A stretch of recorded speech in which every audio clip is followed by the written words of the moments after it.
अब सुनो, देखो जर्नल की बात चल रही है और आज आप लोग ये देखने जा रहे हैं कि जीएसटी का क्या हिसाब है ना। तो सबसे पहले देखो जीएसटी क्या है,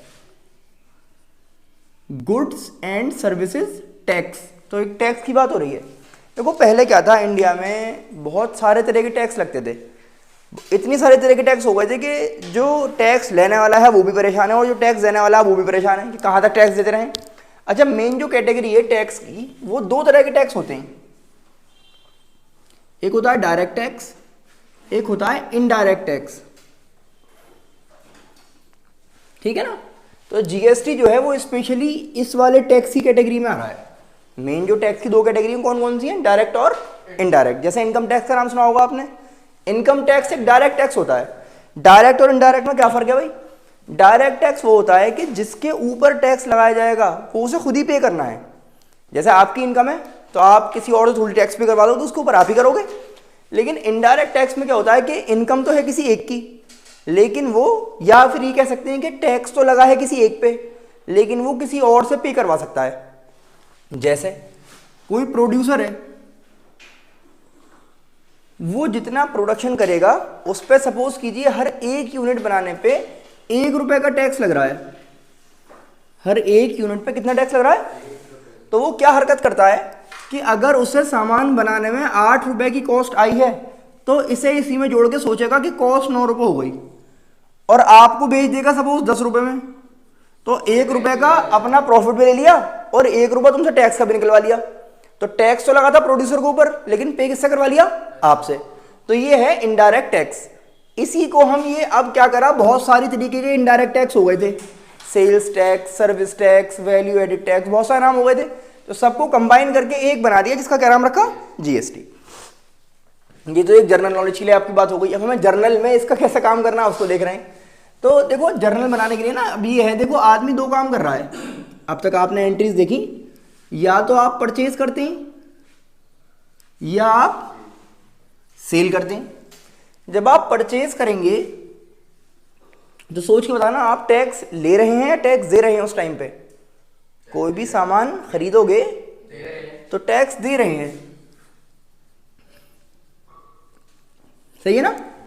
और जब आप सेल करते हैं तो क्या होता है भाई? जो आदमी सेल कर रहा है तो वो टैक्स का पैसा रिसीव करेगा सामने वाले से। तो मेन असल में आपको बस ये समझना है कि टैक्स लेने की और टैक्स देने की क्या एंट्री बनाई जाए। आसान सी बात ये है।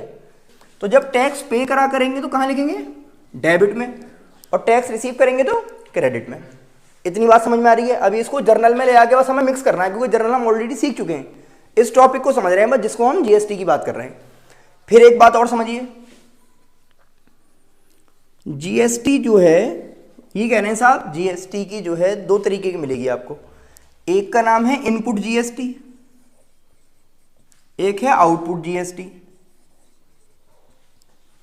इनपुट और आउटपुट। फिलहाल बस आपको यह समझना है कि इनपुट जो है वो ये वाली कही जाएगी जो परचेज करते टाइम या फिर जब टैक्स पे करेंगे वो वाली होगी आसान लैंग्वेज में। और आउटपुट वो होगी जो सेल करते टाइम आप रिसीव करेंगे। दो नाम समझ में आ रहे हैं? इनपुट कौन सी वाली? परचेज के टाइम पे क्योंकि आप पे कर रहे हैं। और आउटपुट कौन सी? जो आप रिसीव करेंगे। ऐसे दो इनको याद करना है। फिर एक और कहानी आगे चली। जब ये सब चीज़ें समझ लेंगे ना फिर बस हमें क्या करना है, इसको सब एक साथ मिक्स करके टॉपिक समझ लो पहले क्या क्या बता रहा हूँ। जीएसटी क्या है? इनडायरेक्ट टैक्स है। परचेज और सेल के टाइम पे दोनों टाइम टैक्स लगेगा। बस एक में क्या है, एक में टैक्स देगा आदमी, एक में टैक्स रिसीव करेगा।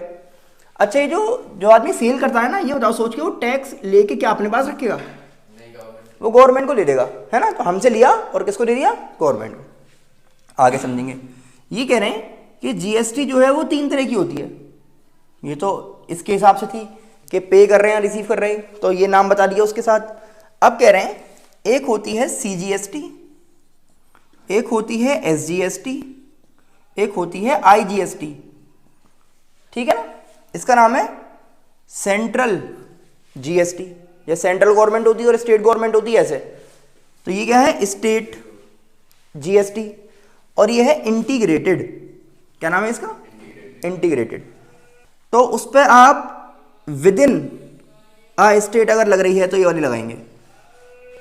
एक ही स्टेट में अगर लग रही है तो ये वाली, और एक स्टेट से दूसरी स्टेट में जा रही है तो ये वाली। एक ही स्टेट में सामान घूम रहा है, सपोज यूपी है तो यूपी के यूपी में ही सामान घूम रहा है तो ये 2 जीएसटी लगेंगी उस पर, सही है ना। लेकिन यूपी से जो है सपोज करिए वो आपका मुंबई चला गया तो महाराष्ट्र जा रहा है, वो अलग स्टेट हो गई, तो उस पर क्या लगेगी फिर, ऐसे, है ना। तो विद इन स्टेट और आउटसाइड द स्टेट, इस हिसाब से। अब जैसे सपोज करिए हम आईजीएसटी की बात कर रहे हैं और आईजीएसटी रिसीव कर रहे हैं, तो साथ में उसका कौन सा वर्ड लगाओगे, इनपुट या आउटपुट? रिसीव कर रहे हैं, आउटपुट, तो ऐसे करेंगे आउटपुट आईजीएसटी। आप जो है सपोज सीजीएसटी और एसजीएसटी पे कर रहे हैं, तो ये बात समझनी है बस, और इतनी बात समझ ली। अब फिर आप दोबारा सोचोगे क्या यार पे कर रहा हूं मैं, तो अब इसमें मिलाओगे इसको डेबिट और क्रेडिट में, ताकि आप जर्नल की फॉर्म में दे देंगे इसे। अब बताओ, आप पे कर रहे हैं तो डेबिट लगाओगे, तो ऐसे कहोगे इनपुट जो भी जीएसटी है और डेबिट, और अगर आप रिसीव कर रहे हो तो आउटपुट जो भी जीएसटी है और 2 में लिखी जाएगी। इतनी बात समझाना चाह रहे हैं बस, ठीक है। इसको समझिए, फिर इसकी जर्नल बना के देख रहे हैं, पहले इस बात को लिख लो। ये मैंने क्या बताया आपको, विद इन स्टेट, और ये वाली कौन सी है, एक स्टेट के बाहर अब बात जा रही है ना।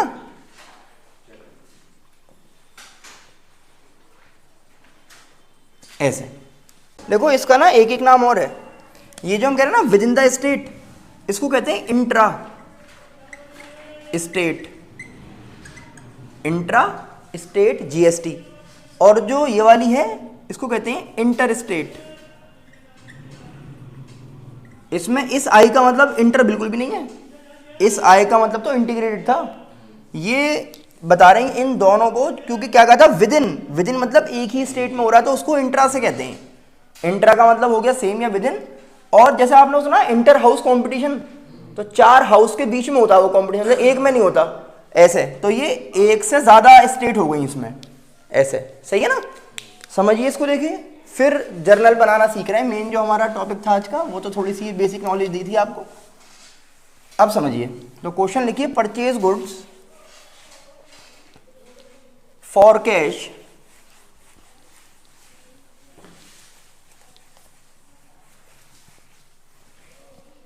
₹5,000 प्लस CGST एंड SGST,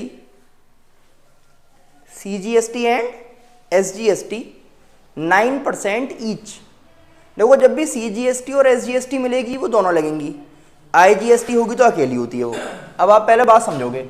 ये बताओ मुझे, क्वेश्चन परचेज का है सेल का? परचेज का है, तो जो GST मिलेगी पहली बात तो उसका नाम इनपुट होगा, दूसरी बात डेबिट वाली होगी। अब सुनो, आपको नया क्या करना है, सिर्फ ये समझा रहे हैं। परचेज की एंट्री आपसे आती है, क्या आती है? Very good. Purchase account debit to cash account, यही तो पढ़ा है। तो परचेज कितने की करी है आपने? 5,000 की। इतनी बात सही लग रही है? अब सुनते जाओ। अब आपको इसमें सिर्फ GST का कंसेप्ट और लगाना है, बाकी कोई फर्क नहीं है। और अभी ये बात यहां पे आपने समझ ली है कि पहली बात तो इसमें इनपुट लिखूंगा, है ना। और कौन सी वाली है? 2 कह रहा है, CGST एंड SGST, ठीक है ना। और साथ में क्या बता रहे हैं, डेबिट वाला होगा। तो 9% ईच, तो इस वैल्यू का 9% निकालेंगे आप, 450 एंड 450। तो आप देख रहे हो 5,000 वाली चीज टैक्स लग के ज्यादा महंगी हो जाती है, जाहिर सी बात है। तो वो आपको अब 5,900 की पड़ेगी। तो पैसे जो गया आपके पास से टू कैश, वो कितना गया? 5,900। नहीं आ रही बात समझ में? एक और दिखा रहे हैं, फिर लिखेंगे एक साथ। लिखिए, देखिए क्वेश्चन। 5,000 के 9% है 400। हाँ, ठीक है ना। एक और लिखेंगे, सोल्ड गुड्स फॉर कैश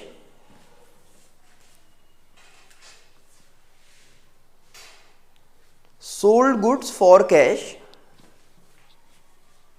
₹8,000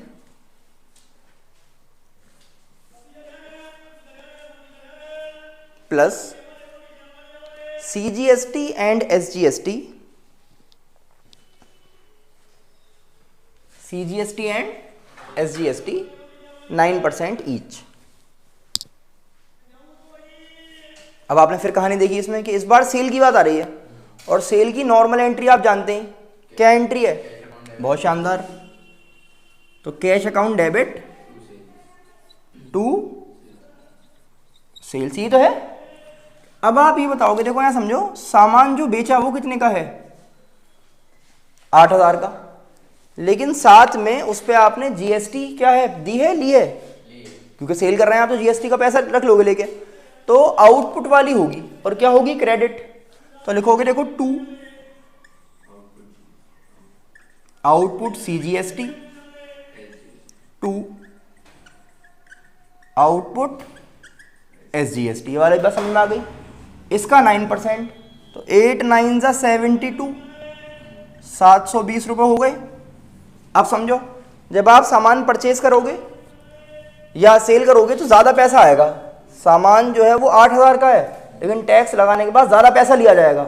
तो इनका टोटल करिए 1440 और 8 में जोड़ दो तो 9440। अब टोटल इतने रुपए लिए गए हैं GST लगा के। इसे देखिए, समझिए, लिख लीजिए आंसर, फिर चल रहे हैं आगे आराम से। अब लिखिए, देखिए नेक्स्ट क्वेश्चन लिखिए, परचेज गुड्स फ्रॉम करम, परचेज गुड्स फ्रॉम करम costing 10,000, costing 10,000 plus CGST and SGST, plus CGST and SGST 9% each. आपकी बुक में ये चलेगा एंड तक 9% ही चलता रहेगा, है ना।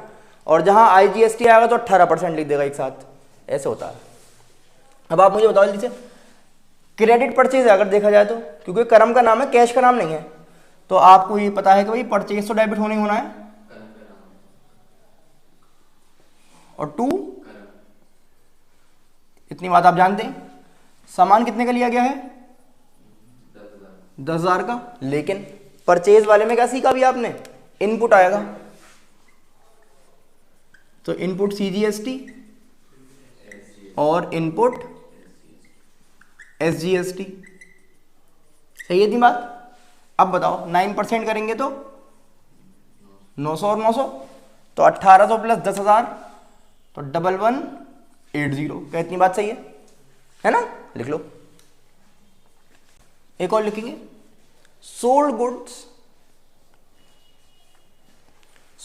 Goods to Shakal, sold goods to Shakaal,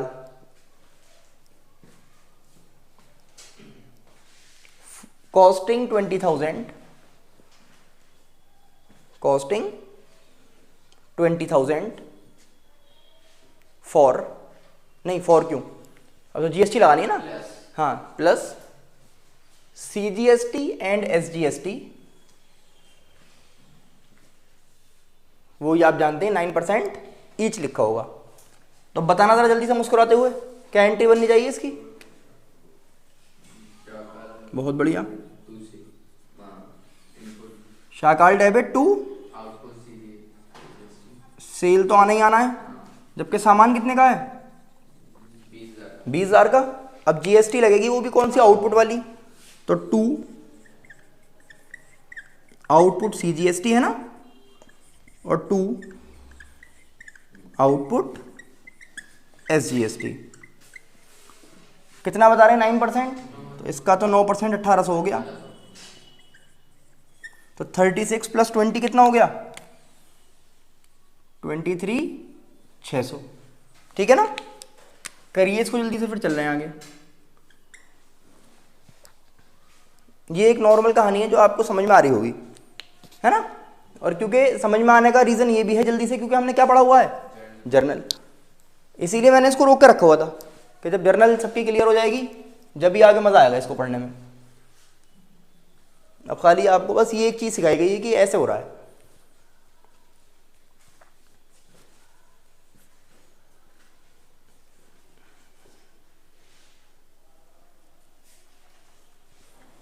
चले आगे, लिखिए ज़रा,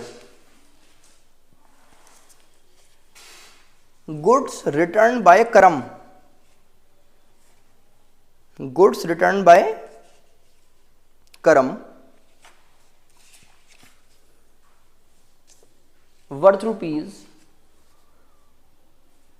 ₹2000, वर्थ ₹2000। अब एक बात समझिए जरा, तो ऐसे लिखिए गुड्स रिटर्न 2 करम लिख लीजिए बाय की जगह, बस बाकी सब कुछ सेम रहेगा, है ना, क्योंकि इससे आपने खरीदा है, यहाँ ये है बेचने वाला। तो जब आपने इससे खरीदा है तो आप इसको वापस करेंगे, तो क्या नाम होगा इसका? Purchase return. और परचेज रिटर्न की एंट्री क्या होती है? नॉर्मल। बहुत बढ़िया, नाम को डेबिट कर देते हैं, क्या नाम है? करम। कभी कमर बन जाता है आगे पीछे होने से। देखो करम अकाउंट डेबिट है ना, और अब यहां समझिए आप टू परचेज रिटर्न। अब जरा बात समझिए, देखो जब परचेज हुआ था तो इनपुट वाली जीएसटी आई थी साथ में, अब यही वाली जीएसटी कैंसिल होगी, परचेज करते टाइम में चल रही थी ना, तो ये ध्यान रखेंगे, लिख तो हम रहे हैं 2 में, लेकिन आउटपुट वाली नहीं होगी इस बार, क्योंकि वो इस परचेज के साथ वाली चल रही है, तो उसका परचेज रिटर्न चल रहा है अपोजिट, तो 2 इनपुट ही लिखा जाएगा।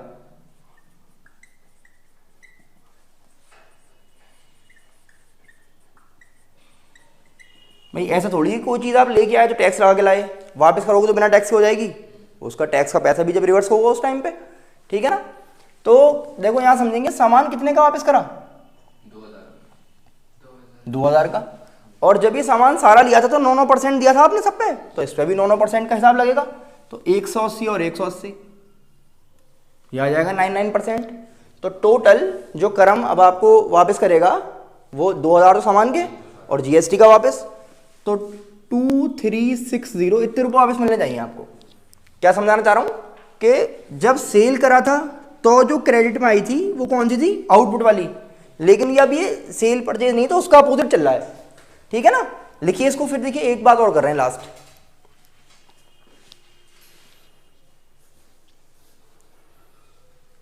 अब कोई सा भी आपके पास ट्रांजैक्शन आ जाए, चाहे ये कहा हो कि suppose paid telephone bill including GST, तो फिर टेलीफोन बिल पे कर रहे हैं, आपको था खर्चा डेबिट, तो टेलीफोन बिल डेबिट, और जीएसटी पे कर रहे हैं तो जीएसटी भी डेबिट, और डेबिट मतलब इनपुट वाली डेबिट, ऐसा करके सोच लेंगे। समझने की बस यही बात थी। एक लास्ट ये और देख रहे हैं, देखो रिटर्न के टाइम इनपुट क्रेडिट, ये समझ लीजिए, क्योंकि परचेज रिटर्न है ना, तो परचेज के टाइम पे इनपुट वाली थी, तो उसी को लेके चलेंगे साथ में ऐसे। लास्ट देख रहे हैं,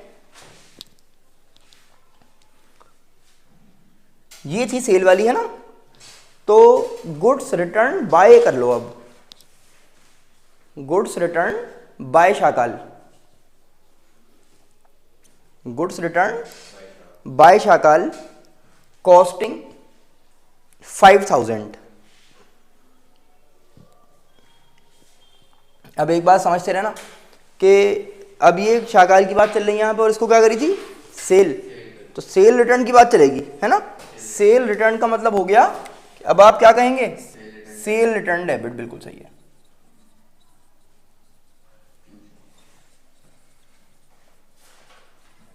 अब यहां दोबारा कहेंगे आप, भाई सामान जो है उसकी वैल्यू क्या है? 5000, जो गुड्स हैं उसकी वैल्यू कितनी है? 5000, लेकिन देखो सेल के साथ कौन सी चल रही है? आउटपुट वाली, तो इसका मतलब अब वो आउटपुट वाली ही डेबिट होगी, तो अब आप ये कर देंगे इसमें साथ में आउटपुट सीजीएसटी डेबिट और आउटपुट एसजीएसटी भी डेबिट, और इसका वही। अच्छा ये और ध्यान रखना है, क्वेश्चन में देखो जब परचेज और सेल करवा रहा था तो उसने स्पेशल कहा था कि कितनी जीएसटी लगानी है, अब नहीं बता रहा वो इन वाली में, क्योंकि अभी ऑब्वियस है कि जब वो दे के आए थे तो वही उल्टी चलेगी वहां पे, तो 9% ही रहेगा, जाहिर सी बात है, सही है ना। 450, तो ये हो गया 5900। करिए देखिए। अच्छा अब ये आप समझ रहे हैं कि अगर क्वेश्चन में सीजीएसटी या आईजीएसटी करे तो भी कुछ फर्क तो है नहीं, मेन तो इनपुट और आउटपुट से मतलब है कि डेबिट होगा या क्रेडिट होगा, समझ लीजिए इसको।